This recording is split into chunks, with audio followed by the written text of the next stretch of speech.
പ്രായമാണോ ഫാഷനാണോ നിങ്ങൾ പരിഗണിക്കുക? ഫാഷനാണെങ്കിൽ ഗോപാലേട്ടൻ്റെ പ്രായമൊന്നും അവിടെ ഒരു പ്രശ്നമേ അല്ല. പരിചയപ്പെടാൻ നമുക്ക് ആളിനെ.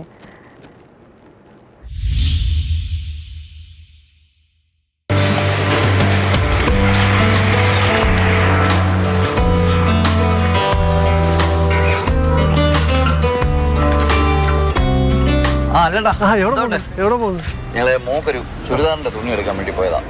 എന്നിട്ട് തുണി കഴിക്കാൻ ഇപ്പൊ ഇവിടെ ഇല്ല. ഇനിയിപ്പോ അടൂരോ അതിനകത്ത് തയ്ക്കാൻ ഒരു കടയില്ല.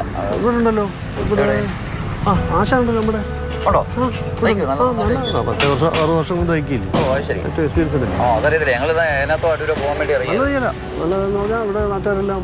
വർഷങ്ങളായിട്ട് ആശ്രയിക്കുന്നത് അദ്ദേഹത്തെ. അതൊന്ന് പരിചയപ്പെടുത്തി.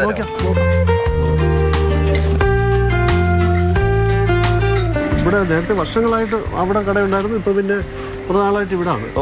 പുള്ളി ഇപ്പൊ 86 വയസ്സുണ്ട്. പക്ഷെ ഇപ്പോഴും നല്ല പെർഫെക്റ്റ് ആയിട്ട് പരിചയമുള്ളവർ ഇപ്പോഴും സ്ഥിരമായി അന്ന് മുതൽ ആദ്യം കാലം മുതൽ ഞങ്ങളെല്ലാം ആശ്രയിക്കുന്നത് കുറവാണ്. പക്ഷെ ഇത് ഈ മാറ്റങ്ങളെല്ലാം ഉൾക്കൊണ്ട് തന്നെ ജോലി ചെയ്യുന്നതാണ്.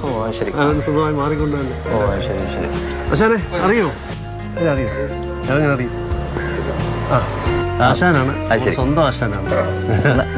കൊടുക്കോളെ. ഏത് ഭാഷയിലാണ് തയ്ക്കുന്നത്? പാൻറ് ഫിറ്റായിട്ട് തയ്ക്കുന്നതാണ്.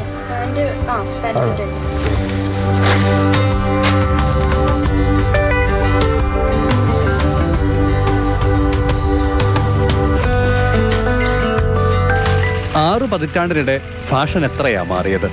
തുന്നൽ രീതികളിലും മാറ്റം വന്നു. തയ്യൽ മെഷീനുകൾക്കും വേഗവും മികവുമായി. അതാണ് പുത്തൻ കുപ്പായമെടുത്താൽ ഇപ്പോഴും ആളുകൾ ഗോപാലേട്ടന്റെ കടയിലേക്ക് തന്നെ കയറി വരുന്നത്. ഇപ്പോഴത്തെ ഫാഷനകത്തോടെ നല്ലത് കാണാനും കാണാനും സുമാറില്ലായിരുന്നു. വള്ളം പോലൊക്കെ തയ്ച്ചെടുക്കുമായിരുന്നു. എല്ലാം ഒരു നൂലായിരുന്നു അന്നൊക്കെ. വെള്ളനൂലിട്ടങ്ങ് തയ്ക്കുക, കറുപ്പും ചുവപ്പും എല്ലാം. പിന്നെ മാറിയത് അതൊക്കെ. ഇപ്പോൾ എല്ലാ തുണിക്കും ഒരേ സൈസ് നൂല്, അങ്ങനെയുള്ള കാര്യങ്ങളൊക്കെ. ആ തുണിയുടെ നൂലാനിട്ട് തയ്ക്കണം.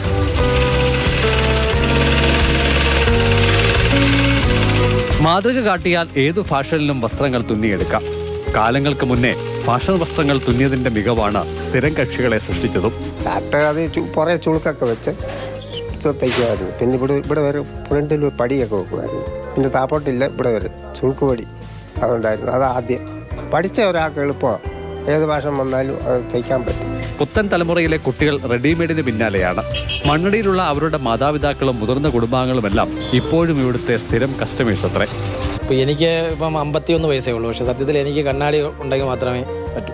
ഇത്രയും ഒരു ഏജിലും ഇത്രയും സൂക്ഷ്മമായി ചെയ്യേണ്ട ജോലി പോലും വളരെ കൃത്യമായി ചെയ്യാൻ ജഗദീശൻ്റെ ഒരു അനുഗ്രഹമായിരിക്കാം. തീർച്ചയായിട്ടും ഇത്തരത്തിലുള്ള ആൾക്കാരെ പ്രോത്സാഹിപ്പിക്കുന്നത് വളരെ കാലഘട്ടത്തിന് വളരെ ഉചിതമാണെന്ന് കരുതുകയാണ്. 6 പതിറ്റാണ്ടിനിടെ ഗോപാലൻ 4ഇടത്തേക്ക് സ്ഥാപനം മാറ്റി. തയ്യൽ മെഷീനുകൾ എത്ര തവണ മാറ്റിയെന്ന ഓർമ്മയിൽ തന്നെയില്ല.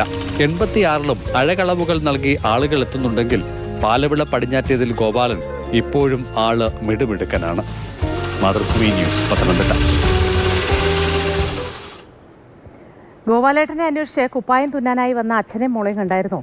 നമ്മുടെ മാതൃഭൂമിയുടെ അടൂർ ലേഖകൻ അനുഭദ്രനും മകൾ അനിന്ദിത എന്ന കൺമണി മോളുമാണ് വന്നത് കുപ്പായം തുന്നാൻ. ഇങ്ങനെ എത്ര മനുഷ്യരാണ് ഗോപാലേട്ടനെ തേടിയെത്തുന്നത്.